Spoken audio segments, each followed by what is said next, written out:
Well, thank you all so much. Thanks for the lovely introduction. You can imagine what an honor it is to follow in the footsteps of Bud Robertson, first to Blacksburg and Virginia Tech, and now to the Kentucky Civil War Roundtable. I've been conscious ever since taking the job 9 years ago of how much of a privilege and an honor that is in Civil War history. One of the first presentations I gave after I moved to Blacksburg was to a Virginia Tech Alumni Association, just a couple of hours north of Blacksburg near Clifton Forge.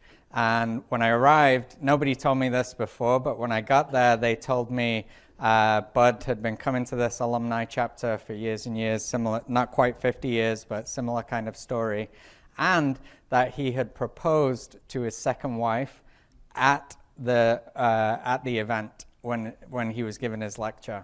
So I felt like that was a lot of pressure, which I could not live up to. I'm happily married and didn't need to propose to anyone else that night. But nonetheless, it's always great to be in a place where Bud has been before me and to follow in the footsteps of such a legend in the field. This past year in March at Virginia Tech, we had an event, an annual Civil War weekend, which Bud founded about 30 years ago, which we designed as a tribute to Bud, who of course passed away in November 2019. And Kent was kind enough to be one of the speakers there. We assembled a really great group of speakers who knew Bud, who in many cases had been close friends and professional associates of Bud's. And it was a marvelous event, and I really appreciate Kent being part of that. We are continuing with the annual Civil War weekend, and on your table you may be able to see a brochure. There's not enough for a copy for every single person, but I'm guessing probably all 100 or so of you are not going to make the trek to Blacksburg for this event, but maybe it will interest a few of you. We have some great speakers this year. Gary Edelman from the American Battlefield Trust, Carrie Janey from UVA. My other predecessor, William C. Jack Davis, is a regular fixture at these things as well. So if you're interested, please grab a brochure. The other thing I want to say before I get started with this topic is in reference to John Bolton down here. I forgot your real name, but I'll always think of you as John Bolton now. And it reminded me, one of the other great things about teaching Civil War history at Virginia Tech is there are actually people in other departments, other fields, who are interested in the Civil War. And there's a computer scientist professor called Kurt Luther who's really into the Civil War and has kind of made a second career of it and actually has combined computer science and history together.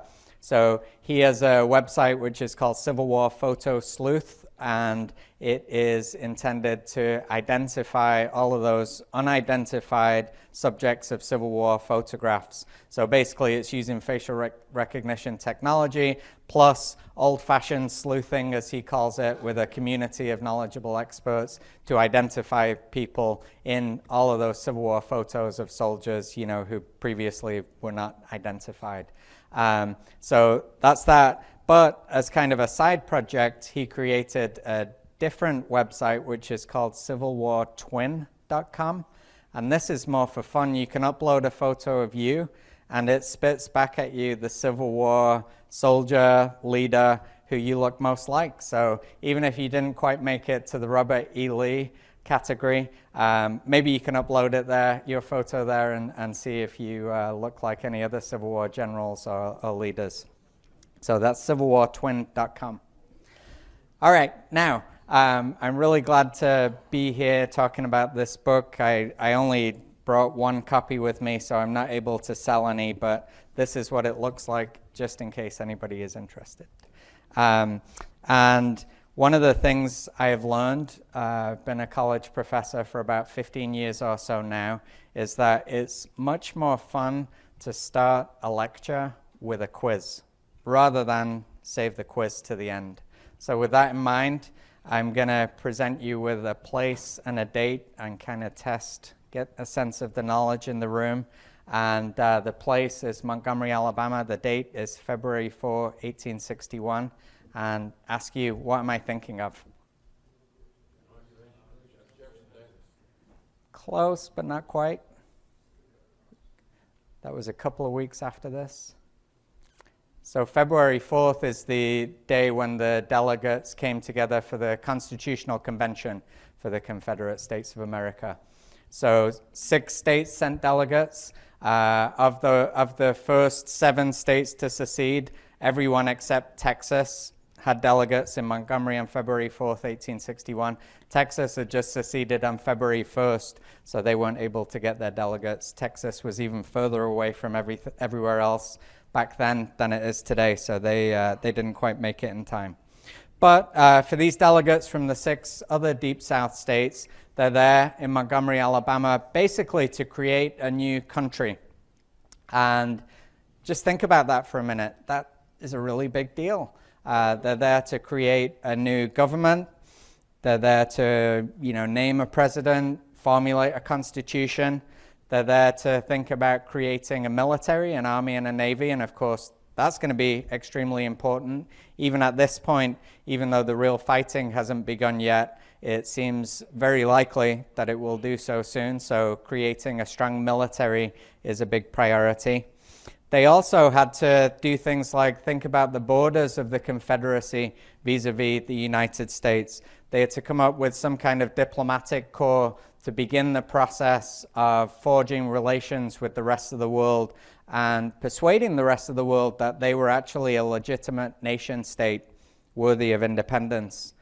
They also needed to think about symbols, a national flag, maybe a national seal, maybe even things like a national anthem. And what all of that amounted to is that those delegates were in Montgomery with the task of creating a nationalism, a national identity for the Confederacy, which would substantiate the claims for independence that they were making. So really what they were doing is answering this question that any country, especially when it's new, has to address in some way. Who are we, and what makes us different from everyone else in the world? So that's the question that they had to answer, and that's really the subject of my talk today, is how did Confederates answer that question? And I'm going to emphasize 3 main themes when I deal with this. And the first is kind of paradoxical. It may seem a little odd that one of the main ways that Confederates answered this question, who are we, is to say we are Americans. Again, seems a little odd since they've just seceded from the United States of America. But of course, they made the claim that we're Americans. We've always been Americans since the time of the American Revolution. It's the other side, the Northerners, who have changed, who have kind of veered off course, who have deserted the real America or the real vision of the American revolutionaries. And that was one of the problems that they faced, really, was to make the case that they are not Northerners were the real Americans. One of the other main ways that they answered this question of who they were is to say we are not Northerners. And this is a common way to define an identity, a group of people, whether it's a country or an organization, any other kind of group, is to define yourselves against another group of people and say we are what we are because we're not what they are.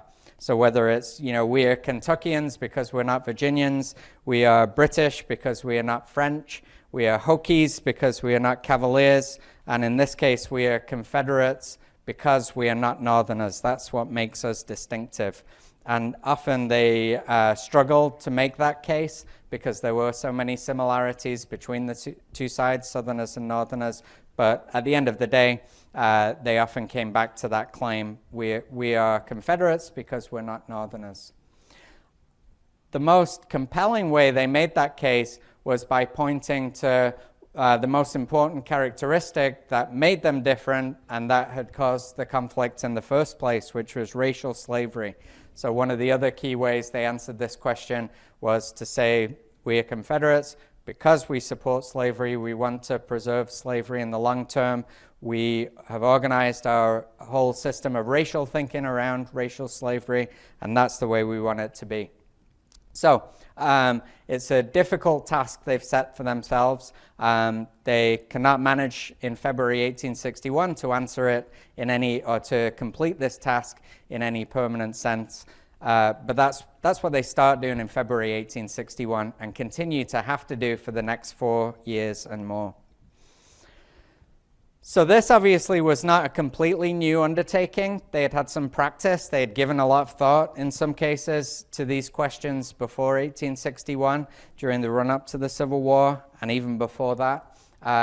They had given a lot of thought to the question of what makes Southerners Southerners. And one of the first classic efforts to do this came from Thomas Jefferson, obviously a long time before those delegates got to Montgomery, Alabama.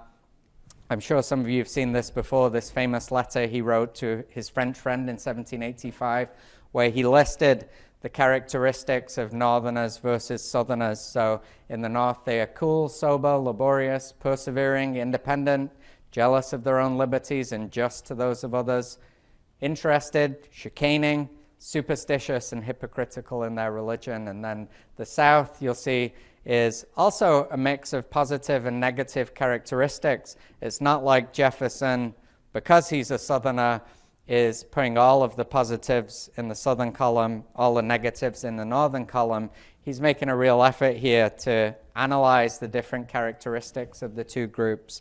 And so the Southerners, for example, he describes in lots of good ways, generous, candid, but also things like zealous for their own liberties, but trampling on those of others. So even in the 1780s, there's a sense that there's a regional difference there, but it's not developed into the same kind of good-evil binary that you see by the 1860s.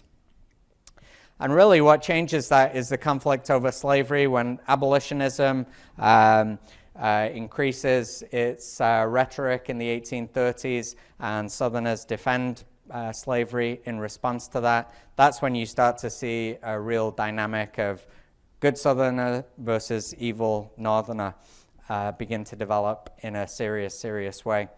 There's one word, I think, that captures a lot of this process, a lot of what Southerners complained about when they looked to the North, and that word was isms. So not really a word by itself at all, but a word that captures a lot of concepts that Southerners disagreed with, that they objected to when they saw Northerners advocating them. Everything from universalism, socialism, free loveism, atheism, even vegetarianism is up there as one of these radical causes that they complained about Yankees espousing.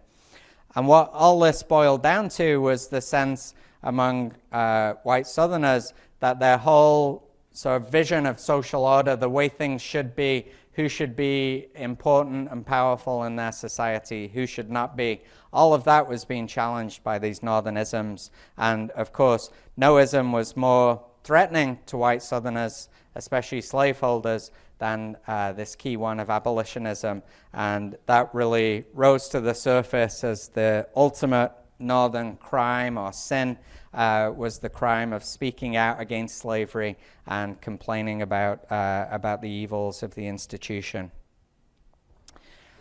One of the things that really strikes me, in researching this book, I read countless letters, diary entries, newspaper articles, speeches, and I heard a lot of white Southerners complain about the North, and really complain. And one of the things that was most striking is that it wasn't a simple political difference where you could just say, okay, your side believes this, my side believes that.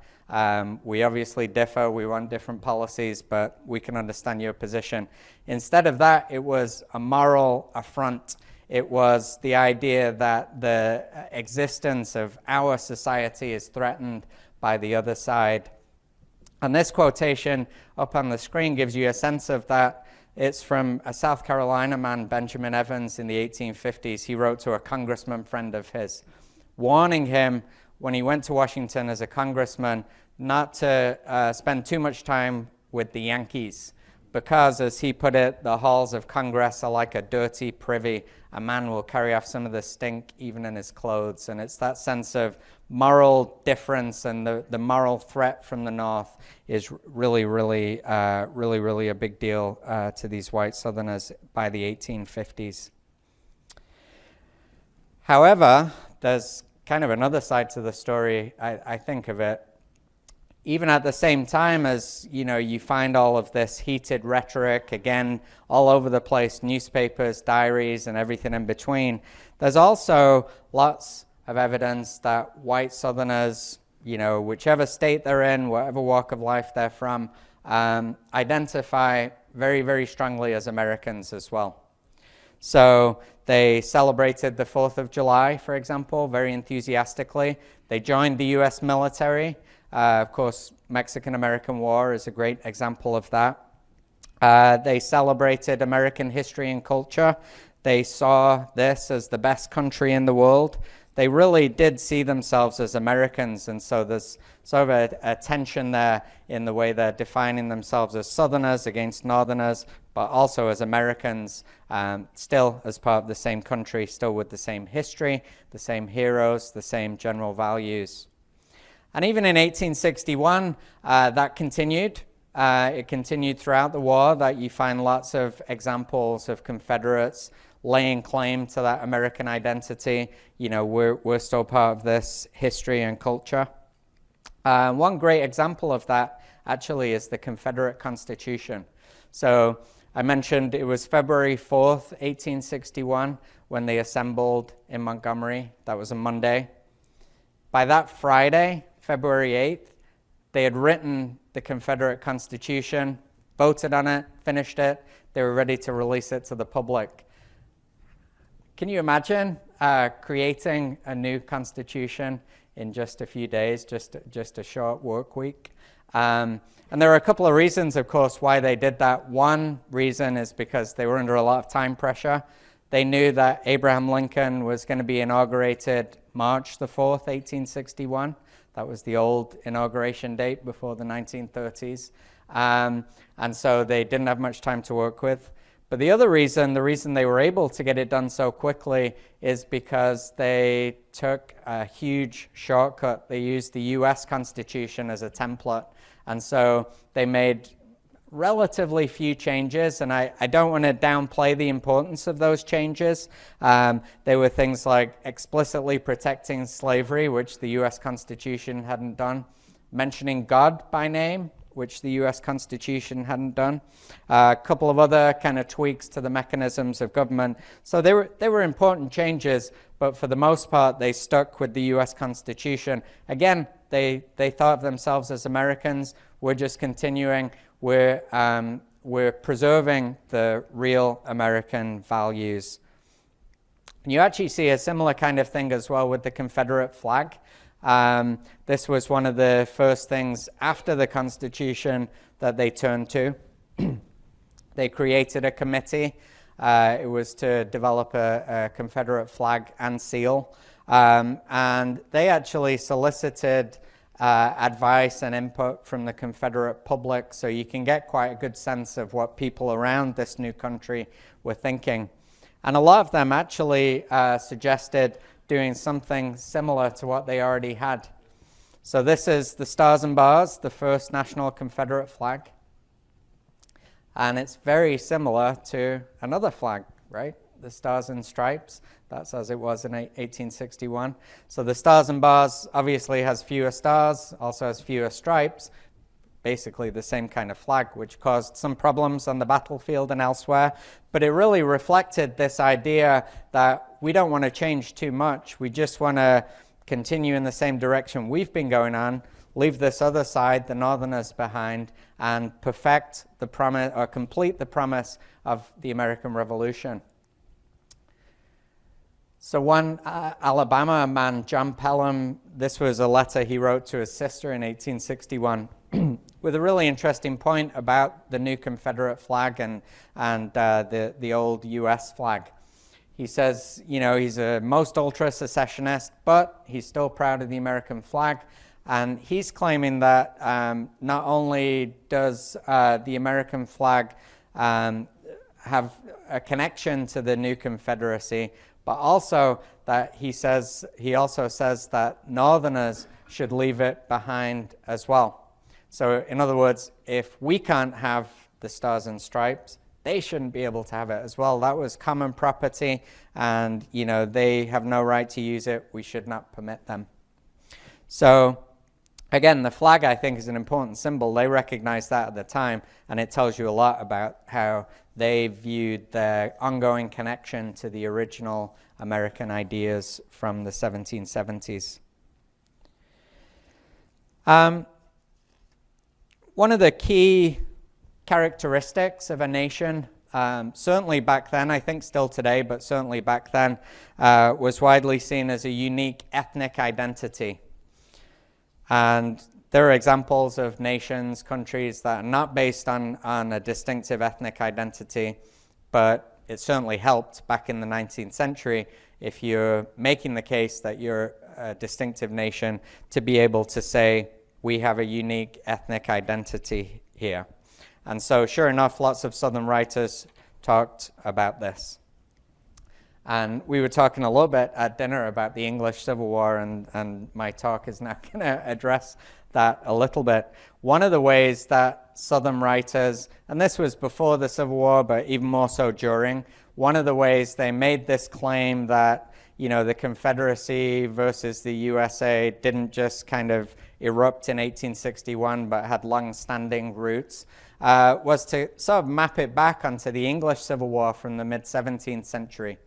And the argument was that the Cavaliers, who had been the pro-royal group in the English Civil War, they had tended to migrate to the southern colonies in what became the United States, whereas the Roundheads, associated with Oliver Cromwell, the parliamentary figures, and this is Cromwell, by the way, in the statue here, they tended to migrate to New England. And so these Southern writers said, and that's how you can explain the Civil War today and the split between Southerners and Northerners. Some of them went even further than that and went back all the way to 1066, to the invasion of England by France and William the Conqueror. And the argument here went like this, that the original Anglo-Saxon inhabitants of England never really melded with the French invaders. And so two distinct ethnic lines persisted in England. And fast forward a few centuries, they were reflected in different waves of migration to the American colonies. And this time it's the Anglo-Saxons going to the northern colonies, especially New England, whereas the Normans gravitated more towards the south instead. And there was, a kernel of truth to some of this. We were, Kent just talked about the waves of Scots-Irish migration, for example, to the Appalachians. So there are kind of ethnic patterns to the way people move from the British Isles to the American colonies. So it's not complete fabrication, but it's certainly not so neat where you've got one side going to the north and then the other side going to the south and resulting in a civil war in the 1860s. So these ideas are out there. Southern writers are using them. There's a little bit of truth maybe to these different settlement patterns, but mostly these guys are reaching for these examples as ammunition really in the fight with the North. Give you one example of how they employed some of these in the fight with the North. This one comes from a Southern magazine in 1863, complaining about the Saxonized moorworms creeping from the Mayflower onto the cold, forbidding crags of the North, have no right to kinship with the whole-souled Norman British planters of a gallant race. One of the great things about doing this research is learning new ways to insult people. I bet nobody here has ever been called a moorworm, but maybe now you'll add that to your arsenal of insults if you ever need it. So there's this sense that there's an ethnic difference rooted in history that helps explain the different characters, the different national characters. That's a term they often used back then between Confederates and Northerners. And of course, once the war gets underway, this just goes from moderate rhetoric really to inflamed rhetoric and becomes much, much more intense than it ever was. And particularly when Confederates are talking about Northern soldiers, you know, that's when they get to the really, really juicy insults. And so in the Richmond Enquirer in July 1862, in the wake of the 7 Days battles, talk about advancing over the deserted ground of the Yankee Vandals, talking about the most horrible brutality, inspired with a bitterness intensely bestial. They've lost no opportunity to visit their inhuman wrath. So you see they're moving from just seeing these Northerners as enemies, as foes, to really labeling them as something subhuman, something less than human, which is obviously very dangerous ground to get to. It's obviously understandable during a war, but this leads to even more negative images of the Northern soldiers. One of the things I found in doing the research for the book is that Confederate women were just as much involved in the definitions of what makes a Confederate as were the men.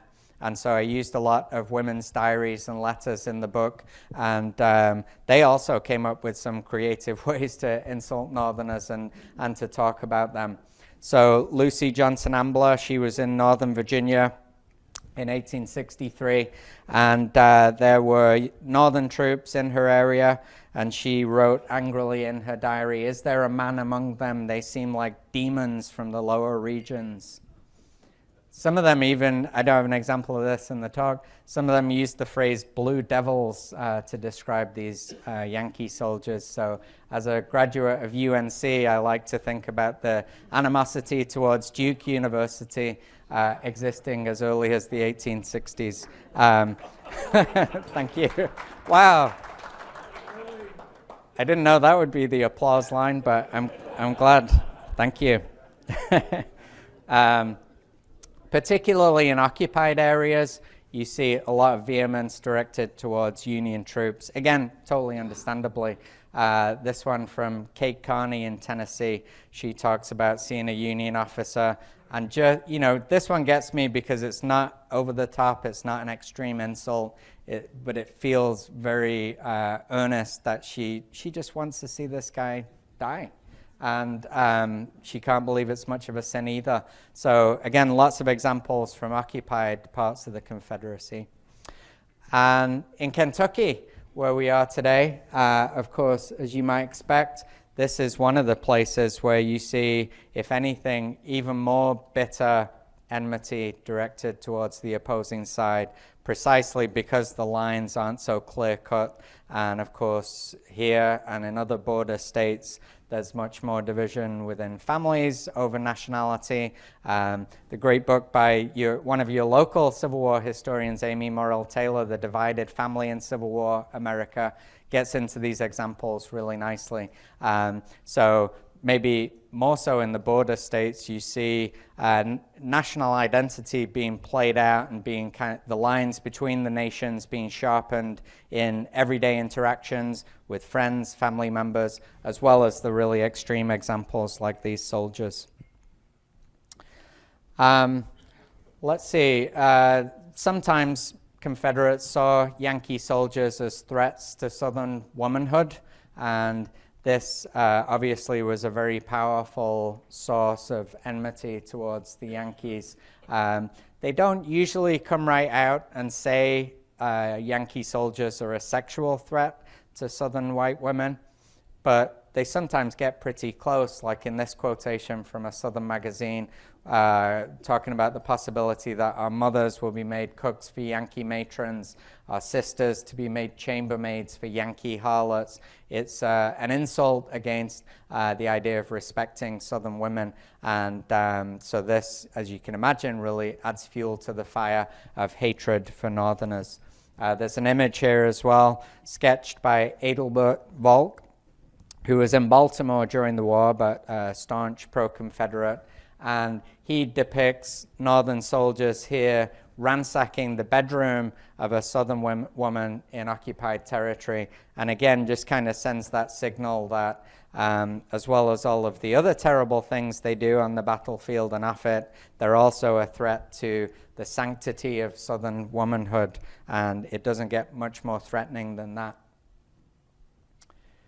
Maybe it does, though, when the Emancipation Proclamation gets passed and the Lincoln administration makes it clear this is now a war dedicated to bringing slavery to an end. And it's then that you see Lincoln in particular being much more vilified even than he had been before.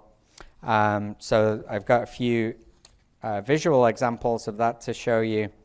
This one is of the writing of the Emancipation Proclamation. It's also by that same artist, Adelbert Volk. And you'll see it doesn't represent Lincoln very favorably. He's there writing the Emancipation Proclamation.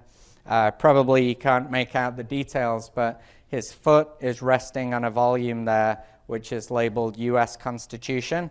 So the idea is that he's totally ignoring the heritage of the U.S. Constitution. His inkwell features a figure, a kind of impish, devil-like figure. The paintings on the walls as well, one of them is of the Haitian Revolution, which was a hugely negative specter for Southern slaveholders of every generation, because of course it involved a violent uprising against slaveholders in Haiti earlier in the 19th century. And then the other image is a portrait of John Brown, that other really powerful moment of the threat, at least, of a slave uprising against Southern slaveholders. So again, Lincoln, particularly after the Emancipation Proclamation, becomes much vilified in Confederate culture. Another example here, Masks and Faces, which implies that Lincoln himself is really a devil, just has a human face mask on top of his devil face. He's got a copy of the Emancipation Proclamation rolled up there on the floor. That's what this is really about. He's also got some manacles, broken manacles, that he's holding in his hand, and this symbolizes his desire to tyrannically rule over the South by ending slavery. And then in the background, you may be able to guess what that is. It's the half-finished Washington Monument, which was under construction in the 1860s. And that's just a reminder that, or a case that he's betrayed the principles, the heritage of the Founding Fathers, including Washington. He's also portrayed as a devil in this image, and this is one where the threat to white womanhood in the South really comes into play. Abduction of the Yankee goddess of liberty. So he's actually abducting a northern female figure, but I think it really drives home the fact that Lincoln he's upturning racial norms, the racial hierarchy, and he's also a threat to the gender order as well. So Lincoln, I mean, this is probably no surprise, is one of the most vilified figures in the Confederacy, and often stands as kind of an emblem of everything that's wrong with Northern society, everything that's threatening the Confederates, and again, embodies everything that they say they are not. There are more positive ways, though, it's not all negative complaints about Northerners and negative images of the North. There are also always efforts to claim the American heritage, even if it's changed as a result of secession and the Civil War. And the 4th of July is one of those times when many Confederates, just like white Southerners in the 1850s had done, they think through their relationship to the United States of America and American history and American heroes, American culture. And one of the reasons I find this so interesting is they're often kind of torn, they're ambivalent about the American heritage. They want to make that claim, we are the real Americans, but they often recognize it's a little difficult to do that now we've seceded from the US. And Edward Geraint, who's a Kentucky Confederate officer, I'm sure you've heard his name before. He left a great diary behind, which I found very useful, especially in these mentions of July the 4th and how to even think about American Independence Day after you've left the United States. And you can see, I think, that he's torn it. He calls it a once glorious and happy day. The day when our fathers, all that time ago, declared we would be free. But as he suggests, they're still fighting for it. Confederates see themselves still fighting for it. They still have to prove and realize that freedom.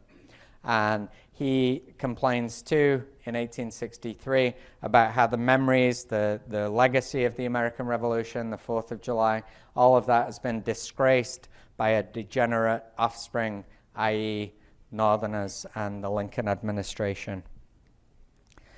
George Washington, obviously, was a big symbol of American history in the 19th century. And Confederates, I think, made a perfectly reasonable case that he was as much one of them as he was one of the Northerners. Obviously a Virginian, a slaveholder. And this is an envelope, by the way, from the Civil War era. There are great collections of pictorial envelopes that you can look at. Both sides produced them. And they really give you a sense of what was important, what kinds of symbols people on both sides valued, and lots of the politics of the day came up in these envelopes as well. So this is just one example of that, claiming Washington for the Confederate side as a slaveholder, as a rebel, one of the rebels, and kind of a proto-Confederate almost. And then one last example would be Jefferson Davis. Somebody guessed earlier that February 4th, 1861 was Jefferson Davis's inauguration. He was inaugurated, I think it was February 18th, 2 weeks after that, as provisional president of the Confederacy. That's all he got to begin with. It was very rushed. And then they had elections later in 1861 for a permanent president and vice president of the Confederacy. And Davis won again, and Alex Stevens was the vice president again. But after that, he had a formal inauguration as the permanent president, or not permanent, but the full-term president of the Confederacy. Does anyone know when that took place, by any chance? Yeah, February 22nd, 1861, and the significance of February 22nd? Yeah, and anyone know where that ceremony, the inauguration, took place? They weren't in Montgomery anymore. They were in Richmond. And good guess. That would have been logical. It was beneath the statue of Washington. This is as it's pictured in, I think this was 1865, this photo was taken. So February 22nd, under the statue of Washington, Jefferson Davis is inaugurated as the president of the Confederacy, and he tried to identify himself with Washington, with the revolutionary generation. A little bit later in the war, Robert E. Lee would come to the fore more as the second Washington, people often called him. But at the beginning, that's the role Jefferson Davis was trying to take. And of course, that same symbolism also inspired the Great Seal of the Confederacy pictured here, which is of a kind of cavalier-looking George Washington on horseback. You can see it. That was the official Great Seal of the Confederacy. So again, you know, we're the real Americans. We're perfecting the heritage of the American Revolution. And I think all of that, I'm going to wrap things up now and leave some time for questions at the end.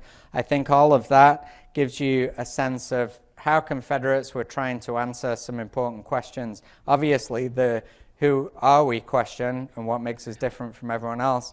But I think in answering that question, they were also answering questions about why they were doing what they were doing, why they were seceding from the Union, why they were fighting from the war.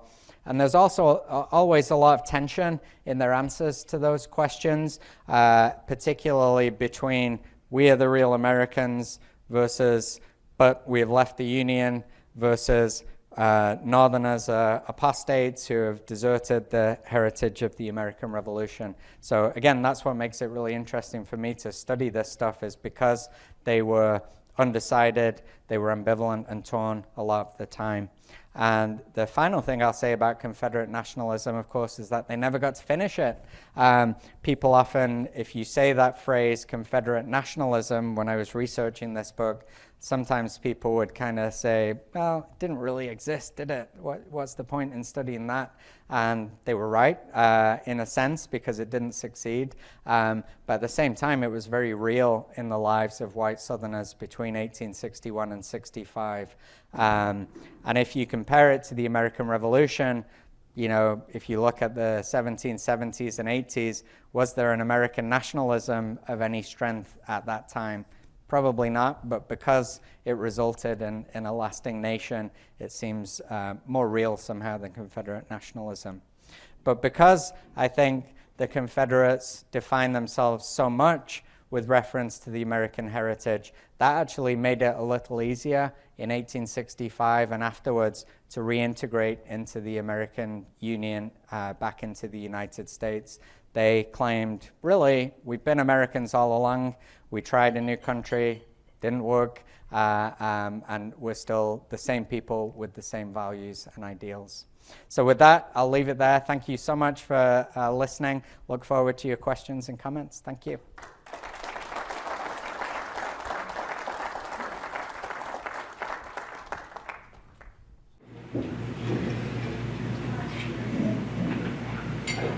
Okay, I'll help you out here. Questions? Tom? The opening of the Confederate Constitution reads like it lifted right out of the Declaration of Independence, and they just substituted King George for the federal government. But they seem to make the same complaints almost word for word. And it would seem to me that in that spirit, they really believed that they had the true American spirit and that they were just continuing it, and that the oppression of King George had just switched over to the federal government. Yeah, absolutely. You're right. One of the big themes I talk about in the book is the idea that many national identities are based on an idea of shared victimhood at the hands of some external oppressor. So, like I draw some comparisons with European nationalisms and Irish nationalism, or Hungarian, Polish around this same time. They're all deriving energy from that same sense of being under attack, being oppressed by the outside. And the best example, as you point out, for the Confederates that they used a lot was to say, Abraham Lincoln is the new George III, Washington, D.C. is the new London. We're being oppressed in exactly the same way, or in the same kind of ways as they were back then. And so we're doing the same thing. Yes, Chris. We have a cartoonist at our local paper that likes to depict political figures as cartoons. And I'm wondering, when I look at those, what parallels there might be for cartoonists back when the Civil War with Southern newspapers. I know they picked on Lincoln a lot, but these are northern figures. The same thing. Yeah, absolutely. And there's always a slight difference, I think, in the stance that Northerners take to Confederates as compared to vice versa, simply because Northerners, Lincoln prominent among them, are trying to get the Confederates to come back into the Union. So there's always, I think, or often anyway, a sense of restraint there in the way they depict the enemy. Because you only want to say so many bad things about somebody who you're asking to come back into your country. Having said that, there's certainly a lot of negative imagery of Jefferson Davis and the rest of the Confederate leadership. Absolutely. And you see it visually, you see it in terms of words as well. But yeah, I feel anyway that from what I've seen, there's just a difference there in the scope of what they're doing. Yes. how do you frame the argument that, very often Southerners are called secessionists or they're called traitors? Yet if you're talking about Southern nationalism, where they have their own country and their own president, their own government, how does that offset that argument? I mean, it's another country, and all those people in America were citizens of a brand new country. How are they being accused of being traitors? Yeah, it really depends on which angle you're looking at this from. And I think, you can see it both ways, and people at the time saw it both ways. Even the Lincoln administration, in the legal response they made to secession and the Confederacy, tried to have it both ways. So sometimes they wanted to view the Confederacy as a legitimate foreign power, like, for example, when they instituted the blockade. In order to, you couldn't institute a blockade on your own people, so it's like you're seeing them as a legitimate foreign power just by doing that. But then in most other ways, Lincoln, insists that, look, secession is illegitimate, they're still part of the country, there's just a small number of conspirators who are pretending to drag them out. So yeah, I think it just depends on which way around you see it, and obviously most Southerners saw it the way you described as, this is a real country, we're independent, we're not traitors, we left, we had the right to leave, and yeah, that's it. Any other questions? Yes. Do you think the misinterpretation of Southern nationalism gave rise to fringe groups that we're still dealing with today, like the Klan? Yeah, I mean, I'm not sure groups like the Klan have thought in the same sorts of terms about Confederate nationalism, and I'm interested in the intellectual and cultural side of things, but they certainly have tried to model themselves on certain aspects of the Confederacy and kind of took the elements that suited their agenda. So that's what I think people always do, right, is look to the past and find the pieces that serve their purposes in the present. And that's certainly what the Klan and others have done with Confederate history. Did John C. Calhoun contribute to Southern nationalism? Yeah, absolutely. And, he, as a politician, went back and forth a lot during his life as to whether the South's best bet would be to stay in the Union and exert the power that it could in there, or rearrange the structure of U.S. politics, for example, by having two presidents, one for the North and the South. So sometimes he's kind of on that path of saying, we're in the Union, this is the right place for us, let's make it better for our interests. But there were other times, particularly towards the end of his life, but beginning earlier with nullification, where he took the opposite path and, concluded that the Union was the wrong place for the Southern states to be, the wrong place for a slaveholding society to prosper, and so did begin to make the case that the South needs to, this was his big thing, particularly in the late 1840s and in 1850, before he died. His big thing was Southern unity, and the idea that the South has common interests, should have a shared purpose, and he sort of didn't like the fact that previously Southern states had been operating separately and at odds with each other. So he saw the best future by the end of his life for the Southern states as being with Southern unity, and still the possibility that they could make things work within the Union if they stuck together, but with that option of forming a separate nation, a slaveholding confederacy, if it didn't work out. So yeah, his ideas about nullification, his ideas about Southern unity definitely fed into the secessionists, even though he didn't live to see it as the reality. Yep. I have a unique perception of this. What impact, if any, did Great Britain's abolition of slavery in 1833, Great Britain's abolition have on the northern half? Yeah, a great impact, I would say. So British abolitionists got what they wanted in the 1830s. Slavery was abolished in the British Empire. And after that, they sort of turned their attention to the US and saw that there was work to be done in terms of promoting abolitionism there. They forged alliances with American abolitionists. American abolitionists often came to the United Kingdom to do lecture tours. Frederick Douglass, for example, he lectured all around the British Isles, and that was partly fundraising, it was partly consciousness raising, mostly about continuing that alliance between British and American abolitionists. So yeah, they had a large impact, I would say, on the success of American abolitionism. Paul, I have a question. Looking at some of the comments made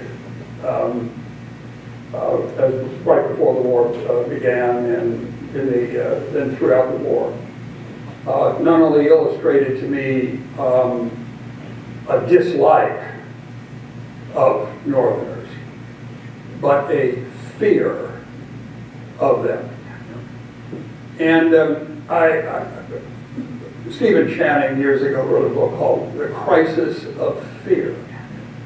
And it really spoke to, when the Civil War broke out, there were 4 million slaves in the Deep South, the South.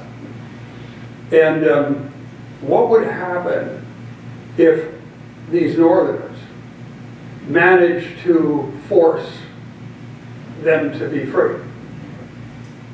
Where would they go? What would they do? And it reminds me when we all went out to Camp Nelson, the Emancipation Proclamation, as laudable as it is, the ideal is, Lincoln made no provision for what happened once those slaves were free. And it's like Aristotle. I mean, what is freedom? Is it just unfettered? Or do you have to have something, some structure, a roof over your head, clothes to wear, heat? And how do you get that? Well, it takes all that to live. And when you provide nothing, and as troops go deeper into the lower South, and more refugees appear, and those are the ones that appeared at Camp Nelson. They came up what's now US 27 and up US 25 by the thousands. And it's why Kentucky wouldn't even wanted to nullify the Emancipation Proclamation by 1864. And so it isn't that fear that they had. I mean, it was legitimate fear. Yeah, absolutely. And I think that's why abolitionists in the North were just such a tiny minority of the Northern population in certainly the 1830s, and even in the 1850s, they're not by any means in the majority. But what abolitionists do is push the buttons of those Southern slaveholders and awaken these fears that if these abolitionists keep talking like this about slavery, word will reach slaves themselves, and there's going to be, a successful Brown's raid, effectively. So yeah, I think fear as a motivator for Southern slaveholders is massive, and you see that in secession. Any other questions? Yeah. I'm wondering if your research revealed anything unique about the attitudes of the military officers who resigned their commissions in the United States military to fight for the South. Many of them had fairly lengthy careers. They had fought for this country. Some had blood for this country. They seemed to me they would have had a deeper attachment to the United States than the normal Southerners down south. I just am wondering if, was it slavery? I mean, was it just slavery, or were there other motivations, states' rights? What did you find? Yeah, this is one place where you really see people torn. If they've been, career U.S. military officers, this was their life. Many of them fought together in Mexico. And then the moment comes where they realize, I have a choice to make, and it's a really difficult choice. And so you see a lot of these guys really struggling with it. And Lee, of course, is the classic example of someone who concludes, because Virginia is seceding, that's the way I have to go. Other people make different decisions based on typically, their loyalty to the United States has been forged by fighting in the U.S. military, maybe in Mexico, or maybe serving in other ways. So that's definitely a strong motivator to stay in the U.S. military, is the experience they've had as officers, and they've kind of lived their loyalty to the United States. Some of them choose to go that way and stay in the U.S. forces. Others choose, mostly I think because of state loyalty. I'd say that's the biggest factor for those guys who go in the opposite direction, like Lee. But yeah, it's again, as I mentioned, in researching the book, that was maybe the number one surprise for me, was how much people struggled with those decisions. Because looking back, it seems fairly easy. Okay, if you live in South Carolina, particularly, you're going to be an enthusiastic Confederate. Kentucky's a little bit different, but for the most part, I would have assumed before doing this that people had easy choices. They, it depends where they live, and they go with the flow. But often people struggle really, really with these decisions. Yes. What do you think after the war, North Carolina and the rebuilding process many years after the war? So that's something I don't know too much about, so I don't really have a good answer for. I just don't know too much about the Northern response to Kentucky after the war. Any other questions? Okay, yeah. After the war, how long before the southern states had representation?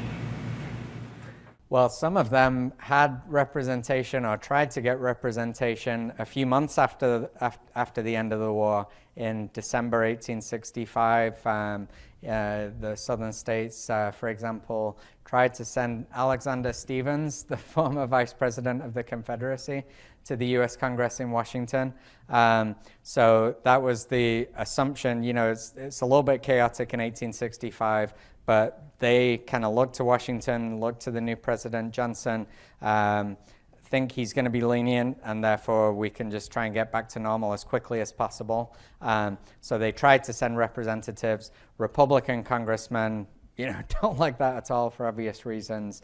They don't want to seat the new Southern representatives. And so then the process of Reconstruction really begins. And so it varies from state to state. Like many of them have to pass or ratify the 14th Amendment, create a new state constitution that allows black people to vote, or black men to vote anyway. So it kind of varies a bit from state to state over the next few years. Kentucky ratified the 14th Amendment in 1964, I think. Any other questions? Yes. Yeah. I'm often asked this question, and I don't have a particularly good answer for it, but years ago when I looked up the 1860 census, somewhere about 7, maybe 8% of the states in the United States had slavery, down in some of the northern states. Mm-hmm. So given, let's just say it's 7%, so 5% in the South. What did you think about why the war was actually fought? When an actual person that didn't own slaves, the soldiers, they were the shopkeepers or the attorneys or the teachers or whatever else. When 94, 96% of people did not own slaves, what did nationalism have to do with why the South fought if they were not plantation owners? Yeah, it's one of the great questions, I think, of Civil War history, is how did the Confederacy get such a large portion of its male military-age population to fight? And there are different ways to answer this. One is to say that even if people didn't own slaves, they were still part of a slaveholding society, and so they probably had relatives who did. maybe they aspired to be slaveholders themselves. Maybe they did. They're an attorney. They represent slaveholders. So that's one way to answer it. But once you get into the war, honestly, I think the biggest or the best way to answer that in any kind of total sense is just to acknowledge that by that point they felt under attack from the opposition. And particularly, I see this in Virginia, which was somewhat divided about secession.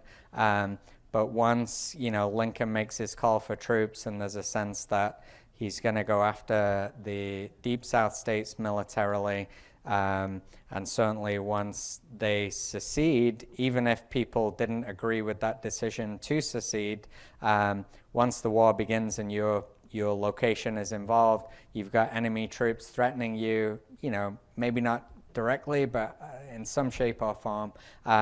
That activates that defense instinct, and then it becomes about we're defending our homes, we're defending our families, even if we, don't want anything to do with slavery, that's enough at that point to motivate them to fight. So, yeah, it is a great question, though. I have one last question for you. Why are the English so interested in the American Civil War? I quipped to him at the day, well, that maybe it's because they fought so many civil wars themselves that it's nice to speak about somebody else's. But why do you think the English are, and they are, interested in the Civil War?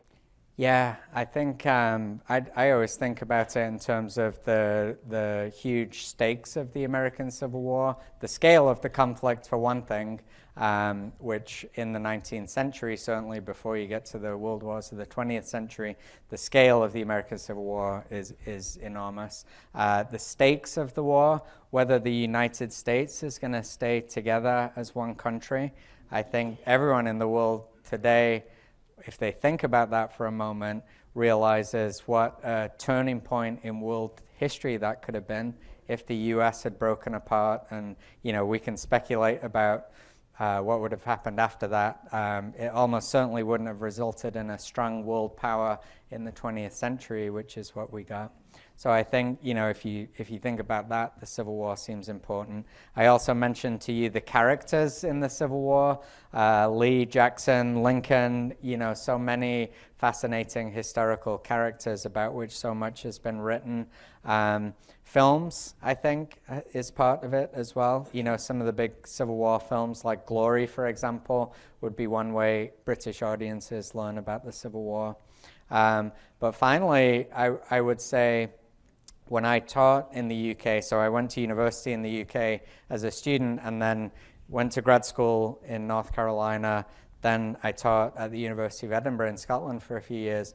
And when I taught there, I was so struck by the fact that the two big topics in American history that British students were interested in was Civil War and civil rights.